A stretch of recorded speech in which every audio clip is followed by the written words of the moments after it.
duty, protect, and serve. Please remain calm if you are injured. I think we ought to talk.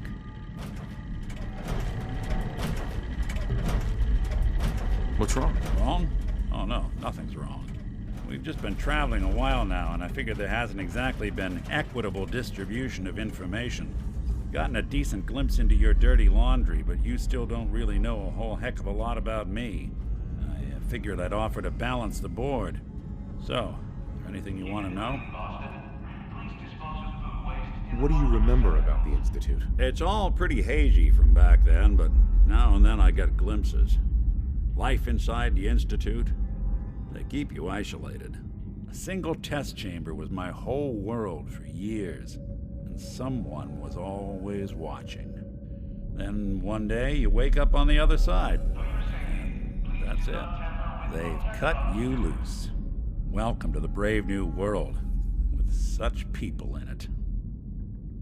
What's with the outfit? After I started the agency, it just seemed like the sort of thing a detective ought to wear. I got some old memories, pre-war. Faded to all heck of guys dressed like this, doing what I do. Putting on the hat and trench coat, I figured it'd let folks know I was serious about the whole thing. Clothes make the man and all that. Guess I felt they made me the man I wanted to be. So who are you, Nick? That's a question I've been trying to figure out myself for a long damn time.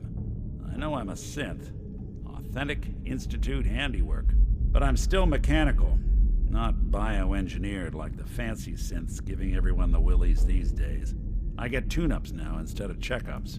But my memories, my personality, they're all lifted from some cop who volunteered for an experiment back before the war. They scanned his brain and copied it onto the hardware that runs between my ears. Don't know why they chose to make a robot based on some pre-war cop instead of a math genius or a bioengineer. Hey, maybe that's why the Institute tossed me in the garbage instead of turning me into one of their people snatchers.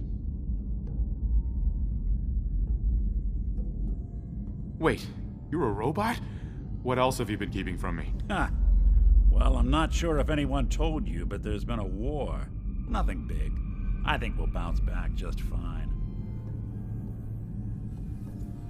Wait, the original Nick was from my time? Sure was. Which meant when I finally ended up out here, it was quite the rude awakening. I remember waking up one day in a garbage heap, a body in tatters and a head full of memories belonging to a man who'd been dead for 200 years. Suffice to say, it was a confusing couple of weeks.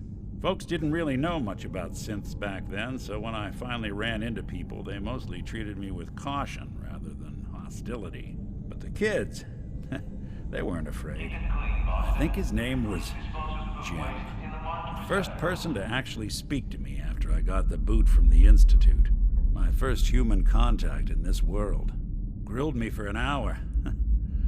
Once they'd seen I wasn't going to hurt anyone, the other folks in the neighborhood came out to ogle the mechanical man. It eventually turned into a pretty swell soiree. A local mechanic even gave me a once-over free of charge. Those people, they treated me like a human being. I've been trying to return the favor ever since. It's a surprisingly rare trait out here sometimes. Something I've noticed you got a fondness for. Part of the reason I've stuck around this long.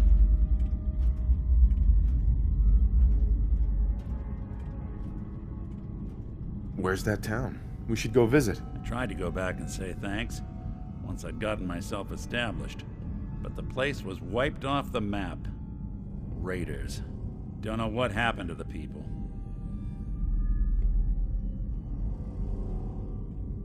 If you're good to people, they'll be good back.